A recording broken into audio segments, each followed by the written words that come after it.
why don't you start off by telling us a little bit about what this book is about? Go ahead, Aaron.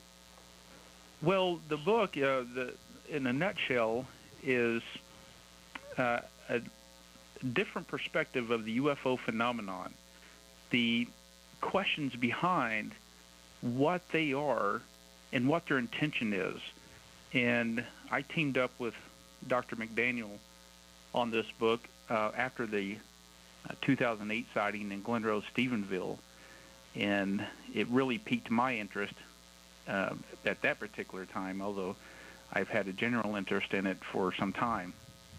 And I began to do some more study on this subject, and as I began to look into it, I really began to understand that there was something that was real behind this UFO phenomenon. But then I began to look into this a little bit more closely and understood that there was a connection to this that began to open up to me. And when I saw that connection, it dawned on me that there was something else behind what people were seeing. So the nature of the book is not only UFOs, because everyone's written books on UFOs. It's not just another book on UFOs. It's a critical look at what's behind their agenda and what their purpose is.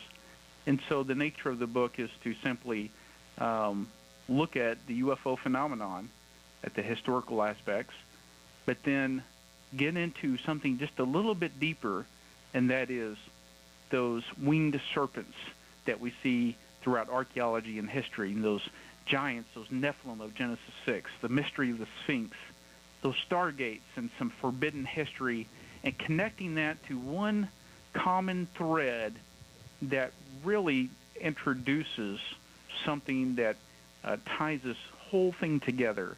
And in Chapter 10, we sum it up in a chapter called The End Game. You know, I just happened to interview Steve Allen 2 weeks ago, who was the main eyewitness there in Stephenville. And that was quite a sighting. What is your take on what was seen there? Because obviously something was seen. They had radar tracks on it and everything else. So obviously this thing did exist. What is your take on what it is and why it's here? Well, it's interesting. I interviewed Mr. Allen for this book as well, and he's one of the primary witnesses for the 2008 sighting. I call it the Glen Rose Stephenville sighting because it was initially seen in Glen Rose heading towards Stephenville, but primarily it's known as the Stephenville sighting. And from what we know of it so far, no one knows what it is. It's hence, why it's unidentified. Right. Now, it's interesting that Mr. Allen was about his normal business, and he's a pilot of 30 years, and so he's very experienced with aircrafts and what flies in the air, etc. Not only did Mr. Allen see this, but business people throughout the area, ranchers. This is the area of the Southwest. These people are mainly in ranching and cattle and rodeo. Stephenville, as a matter of fact, is one of the leading milk producers in the world. And so there's no agenda for anyone in this part of the country to come out, especially in the Bible Belt, to say, we saw UFO. Right. I mean, it's just unheard of, especially ranchers and business people. These are small communities here, and everyone knows everyone, and it's just not going to happen. But what Mr. Allen saw and what the others saw shook them to the core. Matter of fact, Mr. Allen told me that he couldn't sleep for weeks after this sighting. Mm-hmm. No one knew what it was. It shook the mailman so bad that right after the sighting, he got in his truck and took off. Didn't say hi, didn't say bye, didn't say anything. He was gone. That's correct. So whatever it was, it really spooked him. Mr. Allen says that he saw a series of lights that were traveling at incredible speeds, and then they changed positions into vertical positions, and he described it as a very white, bright light towards the end. And whatever it is, it was seen by multiple witnesses. This event was actually denied by the Carswell Air Force Base in Fort Worth, Texas, because Mr. Allen and others saw what they thought were some type of jets. Now, it turns out they were F-16s, but they saw jets flying at low altitude at a very high rate of speed. Now, you can't get jets to fly low altitude without having permission from their superiors to do so, because you start rattling, house windows and spooking cattle, and you just, that just doesn't happen. Right. And with a series of continued efforts through the Freedom of Information Act, they were able to obtain those FAA reports, which clearly shows on radar a number of F-16s chasing something that is unidentified and has eluded them for several minutes.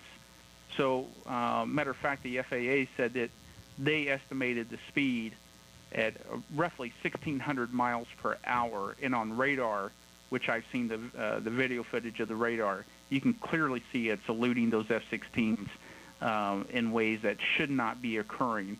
What it is, no one knows, but it is that particular sighting, along with a host of other sightings around the world that are ranked in the 3 to 5% of sightings that cannot be explained, and that is the nature of the UFO phenomenon.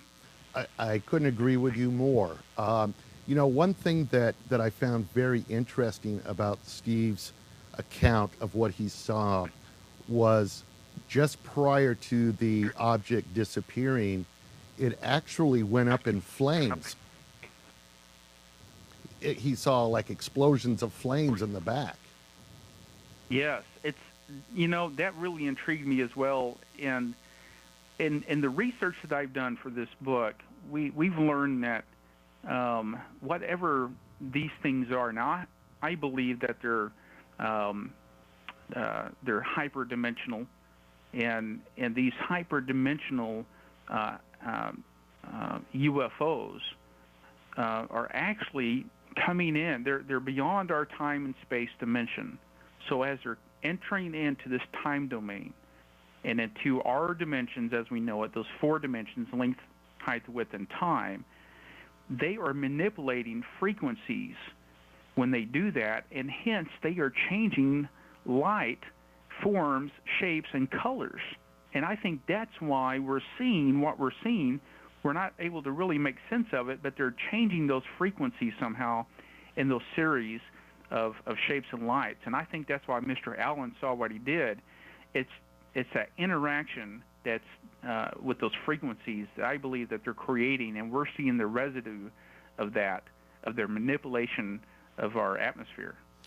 Now, Aaron, before the 2008 Stephenville sighting, were you into ufology prior to that? No, not in particular. I was not. Now, I had a personal encounter when I was 17 years old. I write about it in the book, but that encounter always intrigued me. It's always kind of hasn't really bothered me. It's just that I didn't know what it was that I saw. Right. And so I went on with the with the rest of my life, and it never really I never really had a clear-cut answer for that. I never could understand it. Matter of fact, I talked to some of my old high school buddies about it. There were 3 of us, 3 of those friends with me, and so there were 4 of us total, and I was still in contact with them. And I asked them about it. I said, "Do you remember that night when, and they said yes, it was the Shamrock. I've termed it the Shamrock, Texas sighting because that's where it occurred, in Shamrock, Texas, the summer of 1988. I was 17 years old at the time, and we saw something very unusual in the sky. Matter of fact, one of my friends was going to go into the Air Force Academy right after graduation, and he knew all about planes and jets, and we all four agreed whatever we saw wasn't a normal aircraft. It wasn't a helicopter, wasn't any kind of fixed-wing aircraft. Matter of fact, it was just a solid red ball of light, and it was floating along in the sky, and not very high up, probably just up above the horizon, and very slow, and just floating along, no sound to it whatsoever, completely silent, and no other lights. There was no flashing lights, etc. And so we watched it for a while. Matter of fact, it intrigued us so much, we were getting ready to go home and get in the truck to go home. And this was about midnight. It intrigued us so much, we turned around and went back to the fence, and we watched it with intrigue.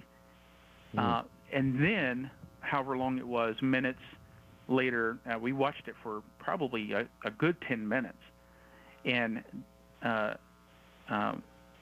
object then began to do very weird acrobatics in the air, 90-degree turns, super fast, just things that was totally impossible. Matter of fact, I remember this very clearly. I reached down and pinched my arm to see if I was really awake or if I was dreaming, because I tell you, after we saw that, it went back to a steady state, and it just was idle, didn't float, just stood in an emotionless state, and no one said a word. And these are we're 17 years old. No one said a word. And we watched this, and we continued to watch it until it disappeared.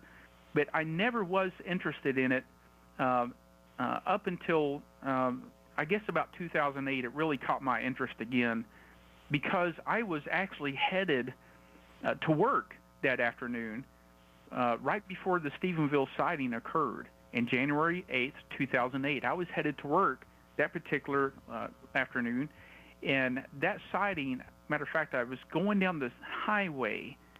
I took a little bit different way to work because it's more scenic, and as the sun sets in the west, you can kind of see a big overlook across the valley there, and it's a beautiful, scenic drive through there. And I had a little bit more time. I left a little early, so I thought I'd take that way to watch the sunset. And now I didn't see anything, but apparently 15 to 20 minutes after I had gone through that area, that same area, that sighting occurred. And I heard about it hours later. Wow. But and then that's when Dr. McDaniel, began to do a study on this, and we teamed up to write this book, Alien Agenda: The Return of the Nephilim. Now, Dr. McDaniel, were you into ufology prior to 2008 or prior to meeting up with Dr. Judkins?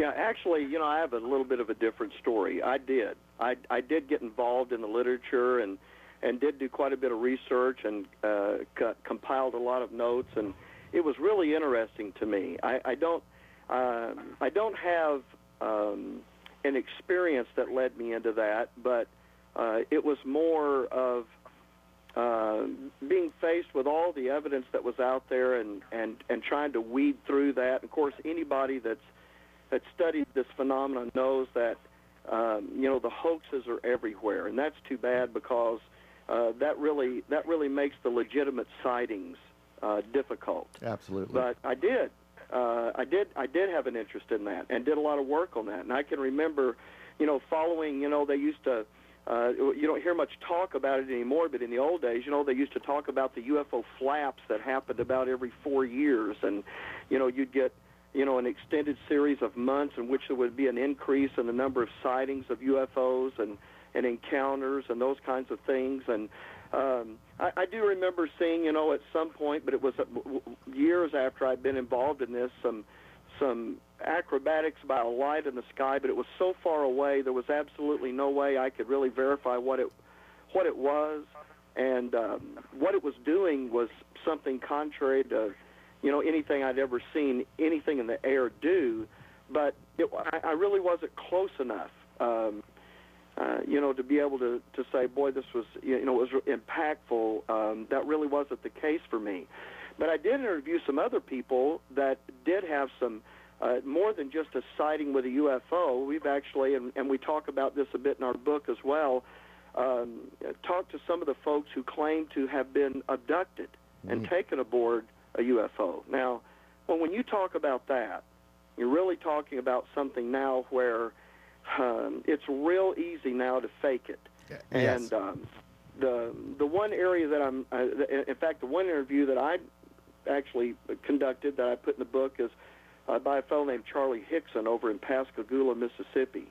And a number of years ago, Charlie and his friend were out fishing and claimed to have been frozen in place, for lack of a more technical term for him to use, and he described being taken aboard a craft, and for things being done to him, his memory was real sketchy about it, and then being dumped back off at the same place, and both of them awakening. Now, I did not ever interview his friend, but Charlie Hickson told me that man that was with him went into a mental hospital and did not come out.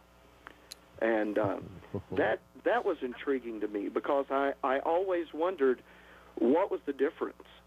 And of course, Charlie recounts this thing, with the kind of emotion that you would think would happen, for someone that had that happen to them.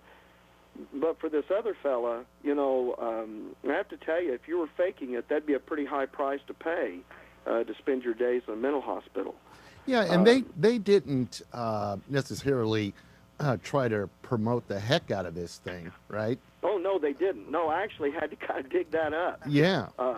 It was only because I had an interest in the thing that I ever came across it in the first place. Yeah, you're right.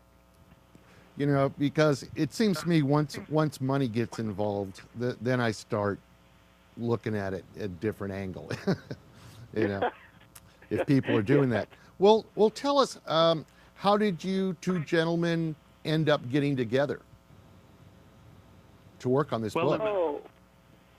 Well, I'd had this interest in UFOs, and I'd done some work on that, and I'd actually taped about a 2-hour, just a little short DVD that kind of talked about the UFO phenomenon, because not only did I have an interest in it, but I had a real desire to know what was really behind that. And there are a lot of different ideas about what that is. I know you remember the old Eric von Däniken book, Chariots of the Gods, right. And he talked about our Sky Brothers and and all that kind of business. And then you have other folks that come along with other ideas. And the part that really intrigued me was, what really is this? And is there a connection to this? Because, as you know, the thread that runs through, if you're following any of the encounters of UFOs, that thing has been linked to just about everything imaginable. And I really had a desire to sort through that. Well, knowing Aaron's been a friend of mine. Gosh, Aaron, how long have we been friends? I don't know how many years, but, Aaron, his doctorate and his real area of expertise is archaeology. And just get Aaron talking about all of the winged serpents that you find all around the world. And as a matter of fact, not only that, but the hieroglyphs that show what genuinely appears to be spacecraft. Now, boy, when you unearth something that's just been covered, for hundreds or 1,000 years, and you've got what looks like a spacecraft etched in the wall, and men looking up at it, that's a pretty amazing thing. And so since that was Aaron's area of expertise, and he brought all that to the table, and then, I had and of course this book, there's no way, I mean, I'm sure you've seen the literature. In fact, that was one of the things we had to avoid. The first time I actually filmed a DVD study of this, it was just overkill because of, trying to prove the point. and taking the sightings back through history and bringing them up to present day, talking about the credible ones to try to prove to people that there really was something out there. But I think we did a good job of not overpowering everybody with that, but it was Aaron's expertise in the archaeology area, of which I don't really have any of that, and then, you know, the research that I've done in the past, and we thought that'd just make a perfect marriage for the book. It sure sounds like it. Now, Dr. Judkins, there's something in your bio that really caught my eye regarding you being credited with mapping the longest contiguous dinosaur trackway in the Western Hemisphere near Glen Rose, Texas. Is that a coincidence or what?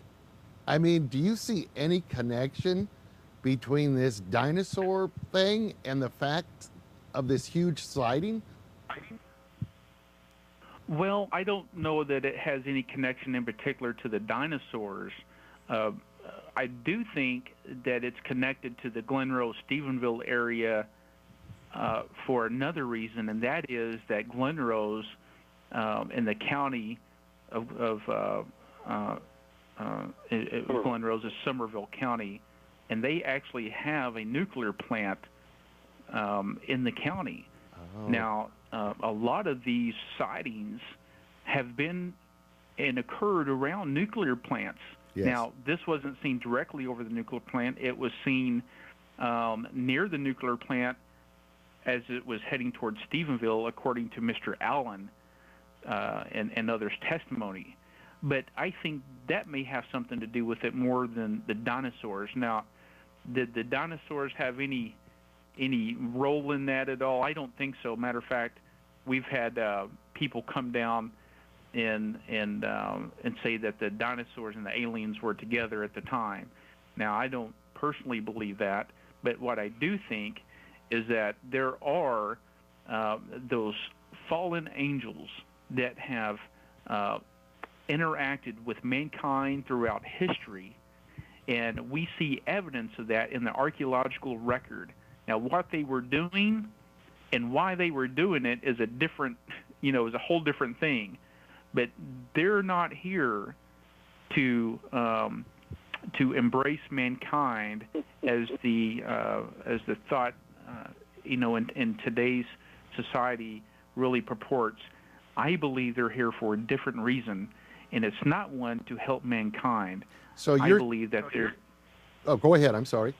Well, I believe that they have a very malevolent nature about them, and there's reasons why about that. But it's interesting you bring up the Glen Rose areas because back in the 1980s, along that same river, which is the Paluxy River near Glen Rose, Texas, was along the banks of that river is thousands of dinosaur tracks of different kinds. Oh. Also fossil human footprints, but in the 1980s, one particular footprint was excavated that I have in the book, and we have the only known cast of this. It is a 24-inch human fossil footprint. Well, that's where I have to stop you because I've got a question. Now, obviously, you guys are offering an answer, or at least a theory, as to what is behind these UFOs. And for people that don't understand or don't know what the Nephilim are or were, can you define that a little bit? Dr. McDaniel, you want to take that, or do you want me to? Sure, I'd be glad to do that. Yeah, absolutely. Aaron's mentioned the fossil record, and I know what our discussion is about here, and we've written the book from that perspective, but I don't want to turn the discussion totally in that direction, but in the biblical record as well, there is an account in Genesis 6 about those angels that are the evil angels that cohabited with men. Now, that's not just in the biblical record. There are actually non-biblical manuscripts that contain those same kinds of accounts. But the reason I bring that up is because the biblical record says that when they cohabited with men, with the daughters of men, that they produced a race of giants. And those giants became men of old, men of renown, the Bible says. And as a matter of fact, I think what you can do is you can actually trace back a lot of the mythology to what was going on with those races of giants. And you find them all through, not just in the archaeological record or in the historical record and in the biblical record. Those things don't seem to contradict in this area. So when we're talking about Nephilim, we're talking about not just some very large human beings, but we're actually talking about a hybrid being, one that would be, and I realize that there may be some people who are a little bit familiar with the Bible that may be listening to this, and they're going to be looking at a note maybe in their Schofield Bible that says that, well, that can't be right because, angels are sexless. But that's not a true statement. Every single reference in the Bible regarding an angel is male, and that is without exception. I did not know that. Those, yes. And by the way, there's something else about that, too. Angels in your Bible are wingless. There's not one single angel that has wings. Now, cherubim, which is a different creature, has wings. Seraphim, which is another type of angelic creature, has wings. Angels do not have wings. And if you were to see an angel, they have the ability, and Aaron talked about out of our dimension, out of our time and space boundaries, and that's absolutely true. And they have the ability to appear as men and have done that. But they also have the ability to appear as an angel, and that's a totally different thing.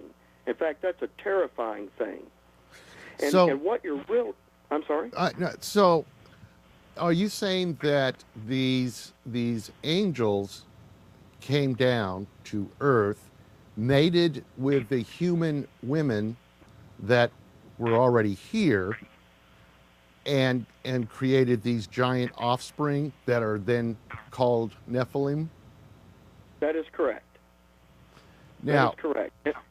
Besides finding this huge footprints, are there any other archaeological finds as far as bones that would indicate these things were on Earth at some time? Well, actually, there is now.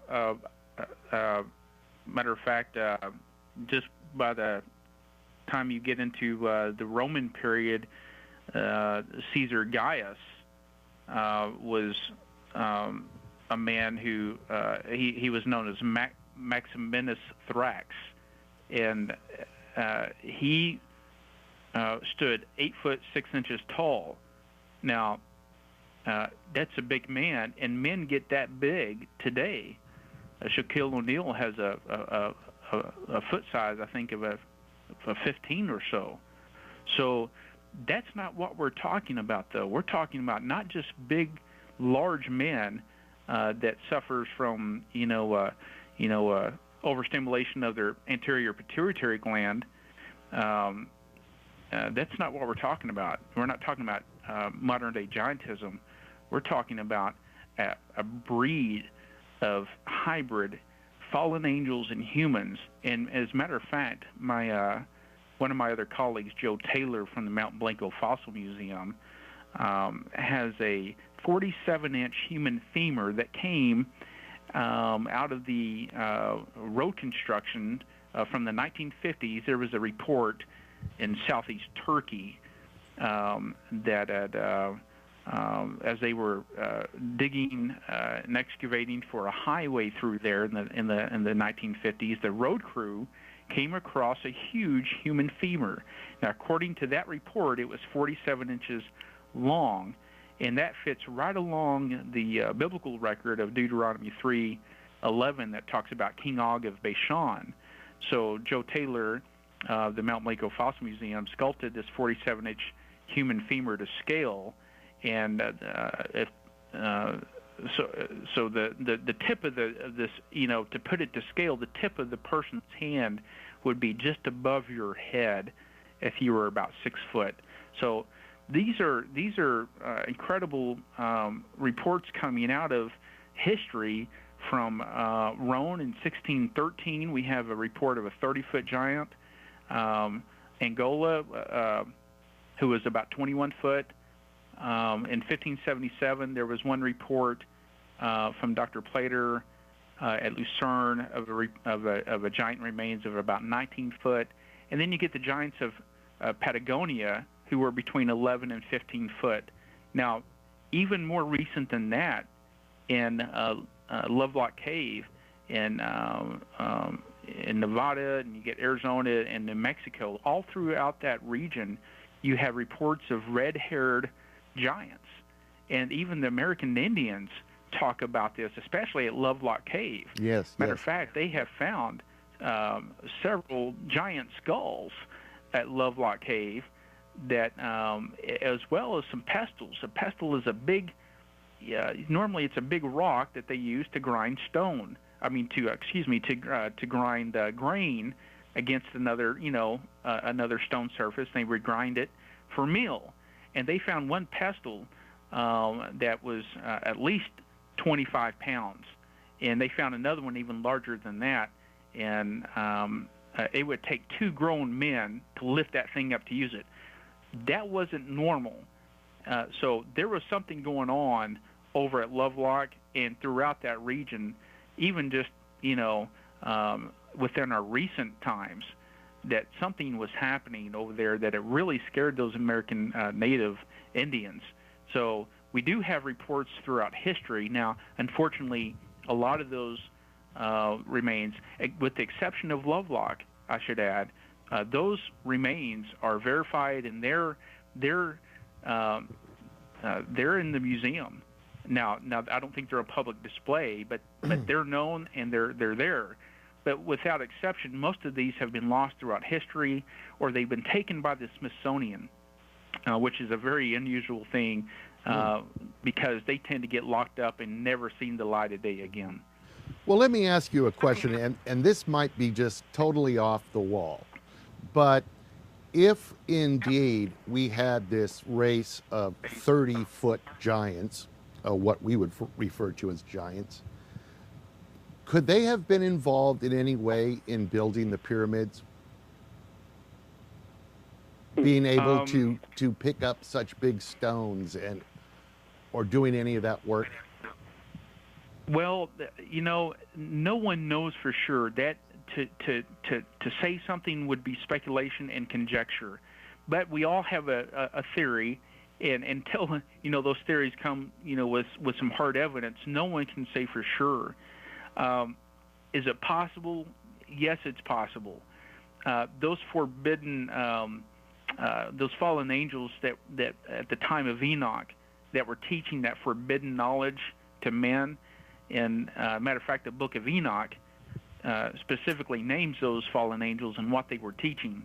Now, could they have, implemented, those sciences to help men? That's indeed possible. Did they? I don't know. No one has learned the answer to that.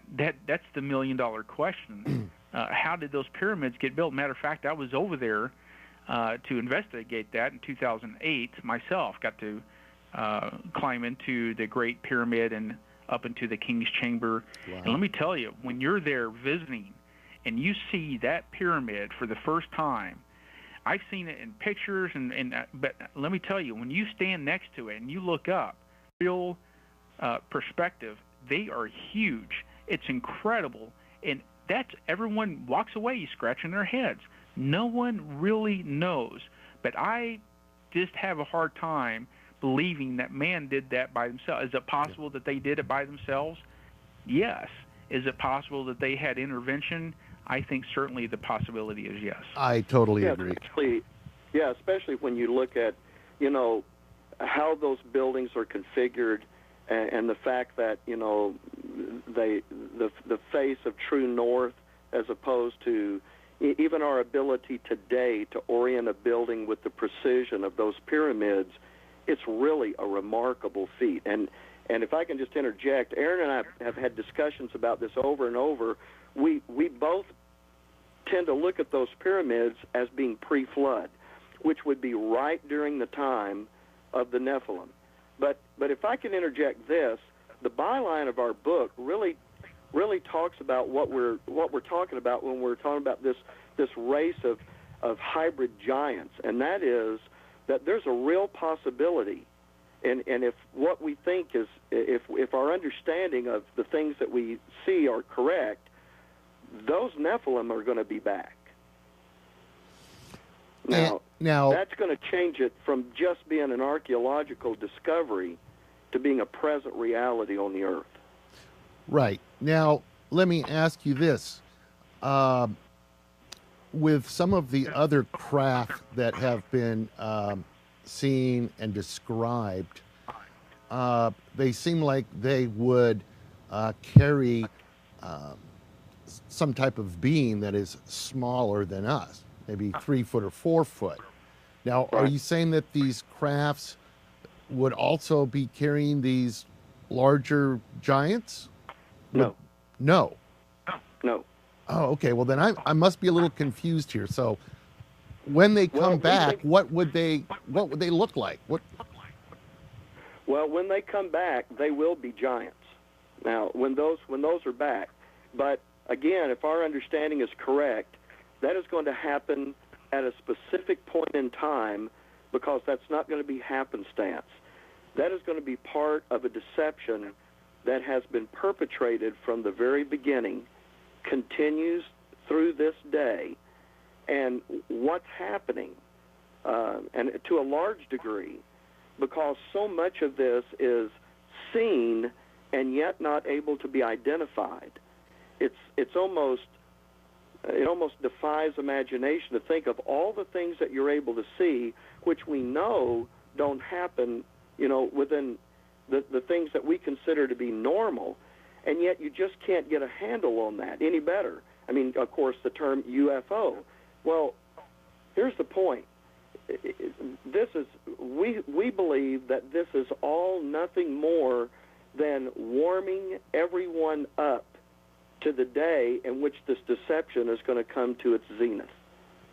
And when what guys like Von Däniken and other guys like that would call, the gods or aliens from other galaxies or whatever you'd want to call it, they are actually out in those heavens, but they're not what people think they are, at least if what we understand is correct.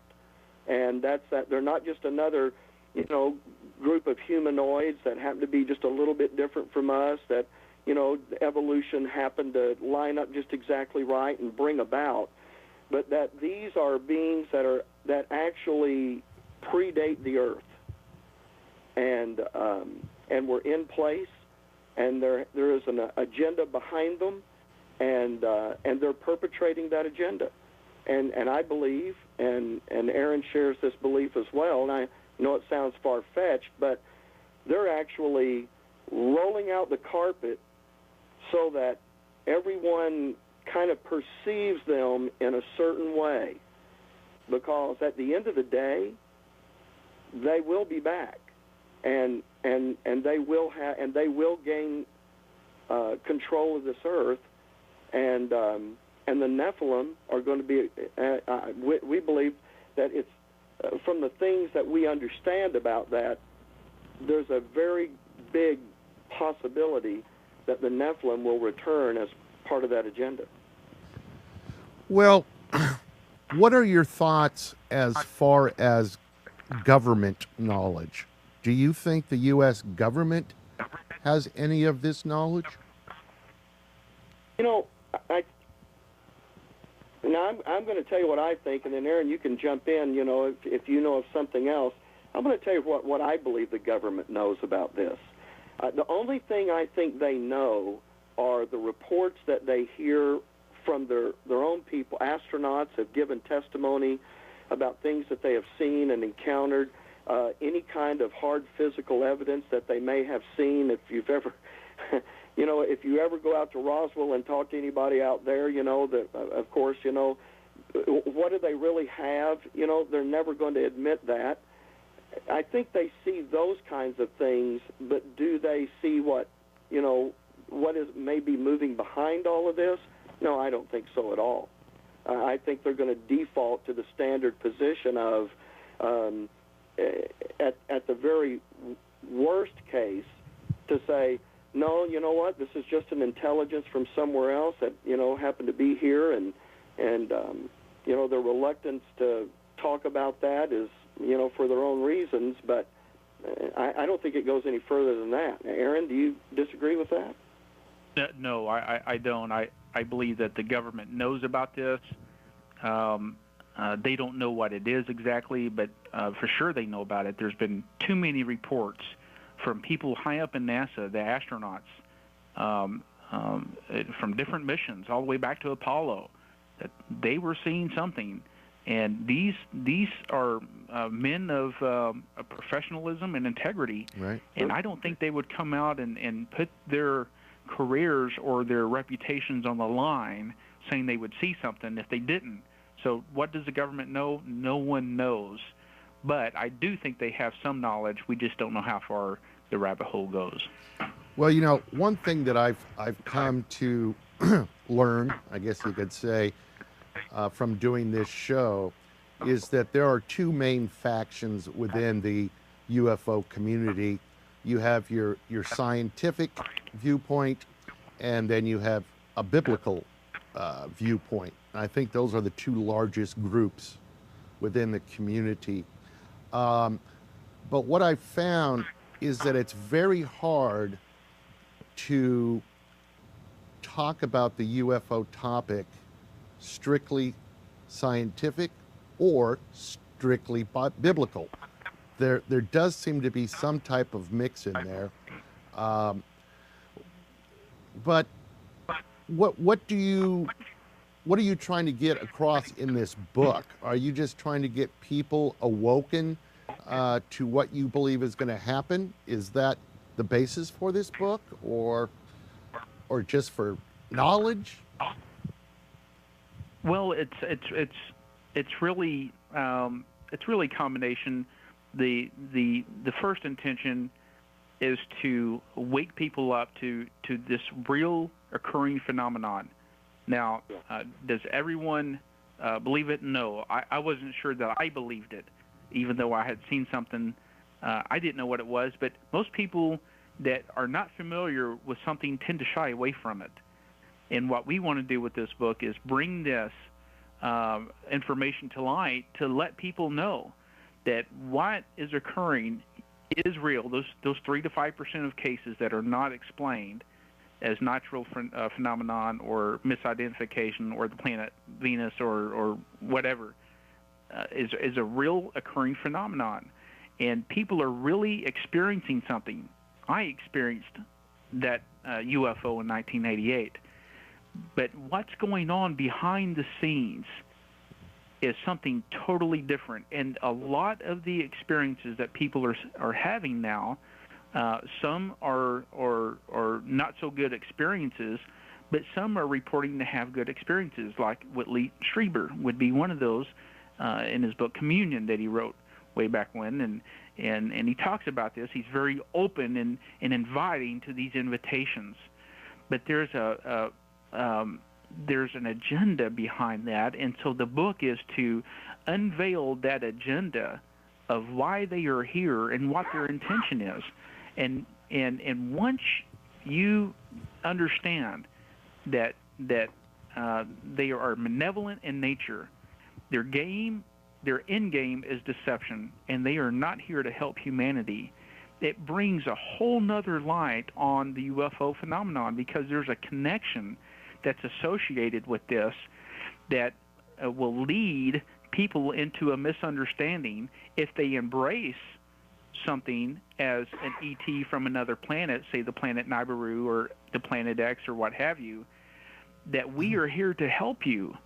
Now, if you watch any of the movies or you go back and you notice that if there's any kind of common thread against the Earth, that mankind tends to pull together as one. Right. And so I believe that this connection is the evolution connection. And back in the 1980s, Shirley MacLaine stood on the shores of the Pacific Ocean and proclaimed herself to be God. And I believe that evolution connection is associated with this in the panspermia theory and the cosmic evolution that says that, okay, if life evolved, then life should be out there somewhere else. Now, that's what evolution says. However, these entities are not from other planets. They are very hyperdimensional.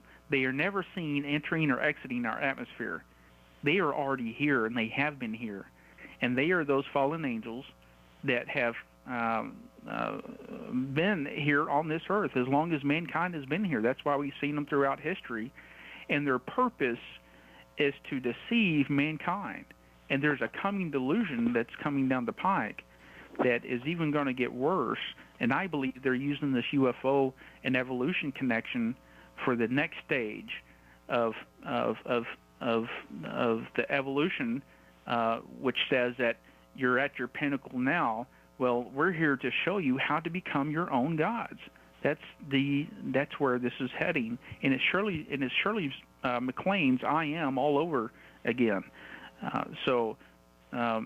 But they are very deceptive in that regard, and what's coming down the pike is going to be a something far worse than any movie that's out there now. Yeah, that's true. The truth of it is going to be stranger than fiction, and just from my standpoint, Aaron nutshelled exactly why we wrote this book. There are a number of people that would just look at anyone that ever gave any credence to UFOs as though they were some kind of a nut, and that is not the case. And we have an idea of what we think that is, and we're trying to put it forth in this book. And if we're right, then this is more than just a couple of guys with a theory. If we're right, there is a lot hinging on this. And well, it sounds like the entire mankind is hinging on it. Well, it is. That's what I'm. That's now, a pretty big deal. Yeah. Now, do you think that we are going to start seeing more activities in the sky in the coming years, or is it going to be sooner than that, or? You know what? Let me field that, Aaron, and then you can jump in there if you want to. Sure, go ahead. Here's what I'm going to tell you what my understanding of this is, and I'm just going to give it to you in a nutshell because I'm looking at the clock and I know this is winding up. There is an event that has to take place. It is going to be cataclysmic, and only after that event, you're going to see what you're seeing now. It's going to, I believe, and time will tell if I'm right or not. Things are going to continue just the way they are. You're going to have some giving testimony about, close encounters, and you're going to get all of that. But there is going to be a world-changing event, and after that event, you're going to see all of this radically change and become much more open and much more prolific. In a good way or a bad way, though? No, well, it's going to be in a bad way if I'm right. Right. And it's not that I want to be right. It's just that that's the way I perceive it, based on what I know. But now to get back to answer that question, when is that going to happen? I'm just going to be honest with you and tell you that while I'm real sure about the event, I can't say that I have. That I understand it enough to be able to tell you, this is going to happen in the next year or the next 10 years, or I can't do that. I do know there are some things that are going to be happening, particularly within the mindset of men, that I think are going to be an indicator of this, but I can't accurately do that. I know people would love to do that, and even folks that are into the biblical end of this, they love date setting, and, they love to be able to pin that down. But I'm going to be honest with you and tell you, while I'm real sure about what I'm saying about it, I'm just as equally unsure about the date. So in your book, and I know we can't get too deep into this. So obviously you're offering an explanation. Now, when you get into the book, do you have factual information that you use to try to prove this theory, or is it all anecdotal evidence, little of both? Well, What? the book is well referenced. We do use a mix of secular sources and non-secular sources, scientific and other personal testimony, historical sightings, etc. So we do have, I think, a very well-rounded book in that regard. As far as the documentation, we have several, literature sources that we used and to really bring about what's going on with this UFO phenomenon, and then we wrap it up in the forbidden history, and we talk about those winged serpents and the mystery of the Sphinx and how that all ties in. It's interesting that in the ancients, if you take the pyramids in Egypt and the pyramids of the Mayans in South America, and any major site around the world, they're on the same latitude line. And back in the ancient past, it was 22.5 degrees latitude. Why is that? They were following those same constellations. Mm-hmm. We write about it in the chapter on stargates. They were doing something in particular, and with those pyramids, that's why they're connected. See, this whole evolution thing that says that man, arrived, they were all separated, and therefore they shouldn't have the same knowledge. They do. We see it. It's everywhere, and even mainstream scientists are now picking this up and saying there's a connection. Why are these pyramids similar? Why are they following the same constellations? Why are they very similar in technology? Matter of fact, you go to Peru and you look at Machu Picchu or any of these megalithic sites. How did they? I mean, we talked about the pyramids earlier. How did they get those stones in place? There are hundreds of tons. And how did they match the design when they had no knowledge of these other people? Well, and that's the thing. I think they did have knowledge. Oh, they must have. They must have. I think they did have the knowledge, and the evidence empirically shows that they did. This is not an evolution scenario. It totally goes against the grain of evolution, and that cuts to the heart of why we're being spoon-fed. Yeah. What we're being told is not correct. We are being fed, I think, a lie that says that we came separately from through these roots of a supposed evolution, and that's not what we're seeing throughout the history. Well, there's basically two concepts, right? There's either the God concept, where boom, we were here, and then there's the evolution theory, and I don't even know what they're teaching kids these days when it comes to evolution. Are they still teaching them that we came from monkeys, or? Oh, sure. They're teaching the macroevolutionary concept, and they have, and they will continue to do so. And that's totally in public education. Yeah. Well, listen, guys, we are getting a little down on time here. I want to repeat, if you could repeat the name of the book and also where people can find it.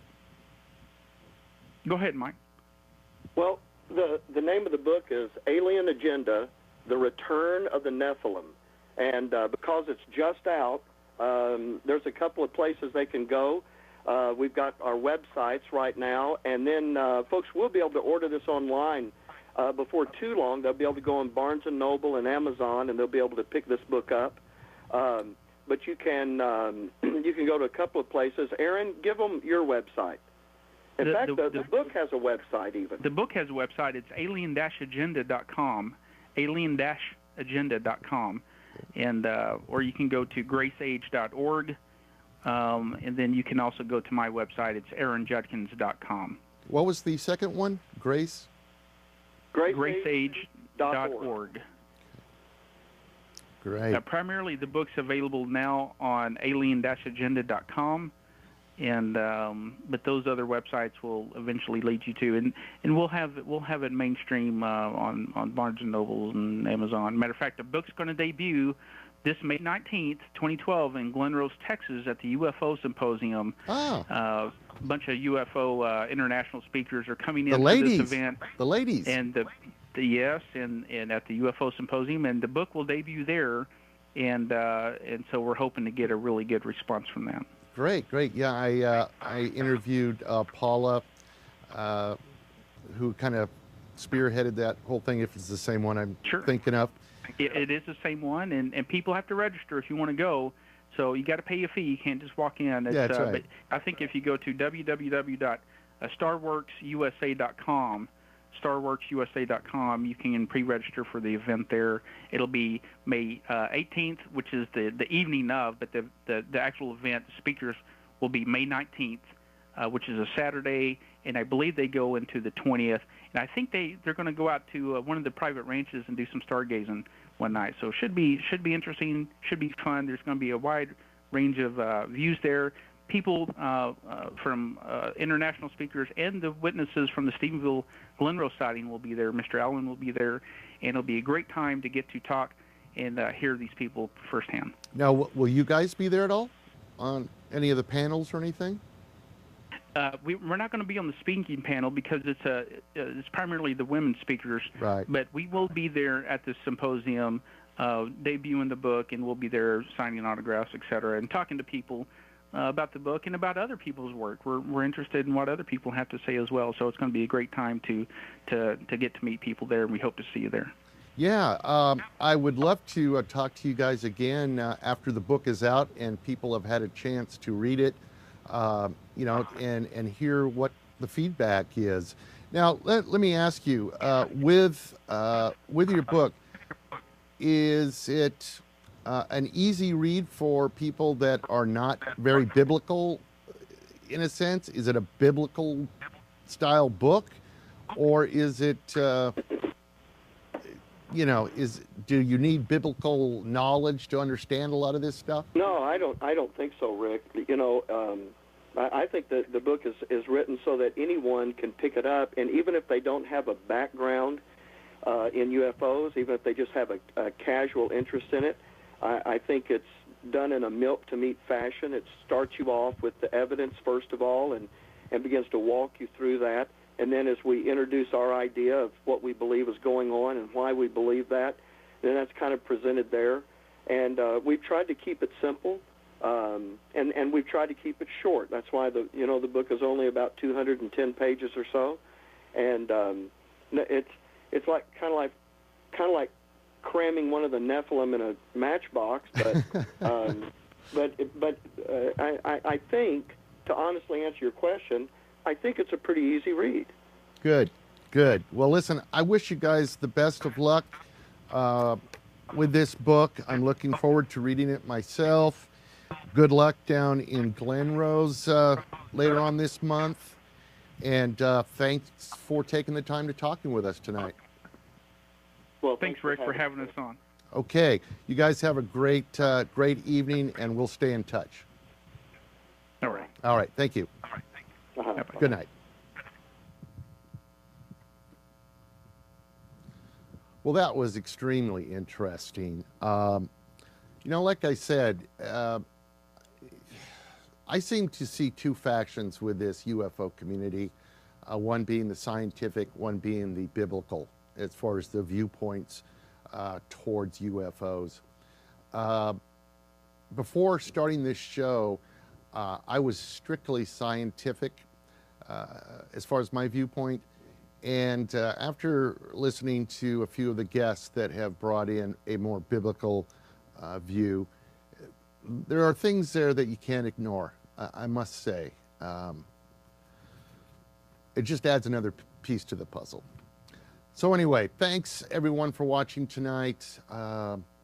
Again, that book was Alien Agenda, The Return of the Nephilim, and it should be available very soon, or you can go out to alien-agenda.com to order it.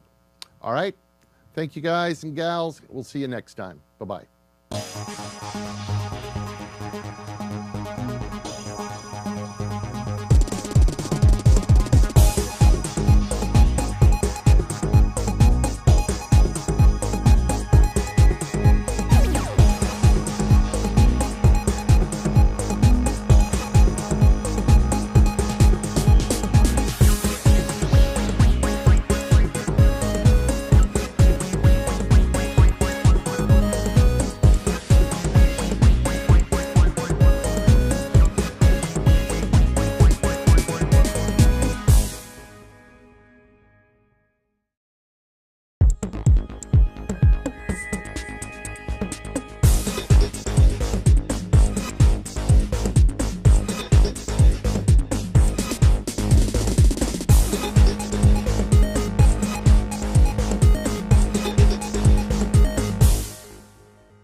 Why don't you start off by telling us a little bit about what this book is about? Go ahead, Aaron. Well, the book, in a nutshell, is a different perspective of the UFO phenomenon, the questions behind what they are and what their intention is. And he's a pilot of 30 years, and so he's very experienced with aircrafts and what flies in the air, etc. Not only did Mr. Allen see this, but business people throughout the area, ranchers. This is the area of the Southwest. These people are mainly in ranching and cattle and rodeo. Stephenville, as a matter of fact, is one of the leading milk producers in the world. And so there's no agenda for anyone in this part of the country to come out, especially in the Bible Belt, to say, we saw UFO. Right. I mean, it's just unheard of, especially ranchers and business people. These are small communities here, and everyone knows everyone, and it's just not going to happen.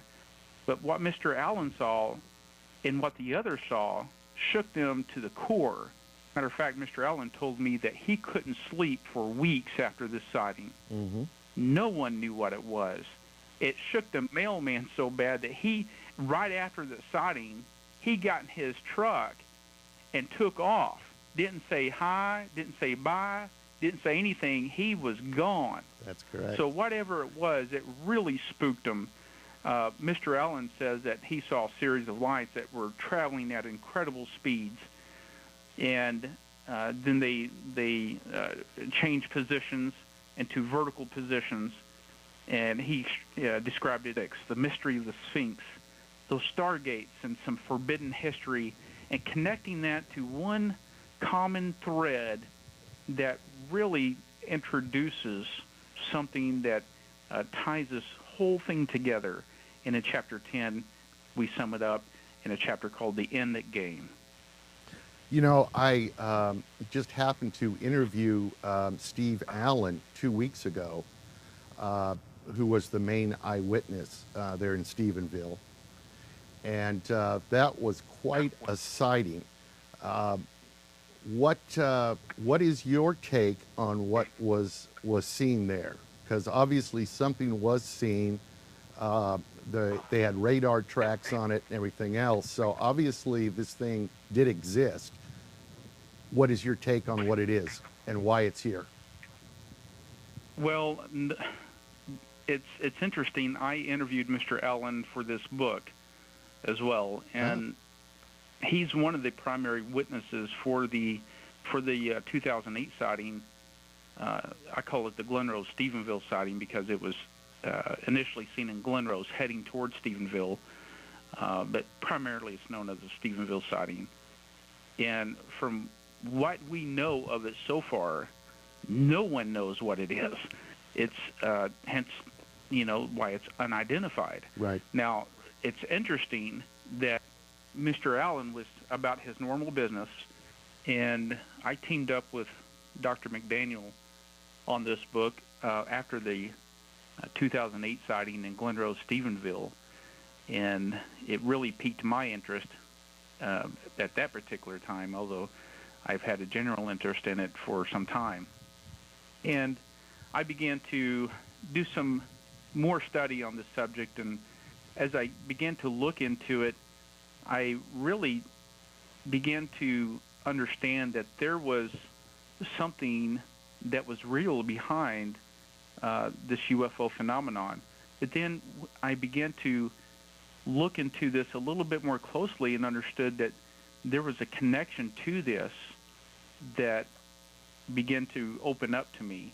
And when I saw that connection, it dawned on me that there was something else behind what people were seeing. So the nature of the book is not only UFOs, because everyone's written books on UFOs. It's not just another book on UFOs. It's a critical look at what's behind their agenda and what their purpose is. And so the nature of the book is to simply look at the UFO phenomenon, at the historical aspects, but then get into something just a little bit deeper, and that is those winged serpents that we see throughout archaeology and history, and those giants, those Nephilim of Genesis, is a very white, bright light towards the end. And whatever it is, it was seen by multiple witnesses. This event was actually denied by the Carswell Air Force Base in Fort Worth, Texas, because Mr. Allen and others saw what they thought were some type of jets. Now, it turns out they were F-16s, but they saw jets flying at low altitude at a very high rate of speed. Now, you can't get jets to fly low altitude without having permission from their superiors to do so, because you start rattling, house windows and spooking cattle, and you just, that just doesn't happen. Right. And with a series of continued efforts through the Freedom of Information Act, they were able to obtain those FAA reports, which clearly shows on radar a number of F-16s chasing something that is unidentified and has eluded them for several minutes. So, matter of fact, the FAA said that they estimated the speed at roughly 1,600 miles per hour, and on radar, which I've seen the video footage of the radar, you can clearly see it's eluding those F-16s in ways that should not be occurring. What it is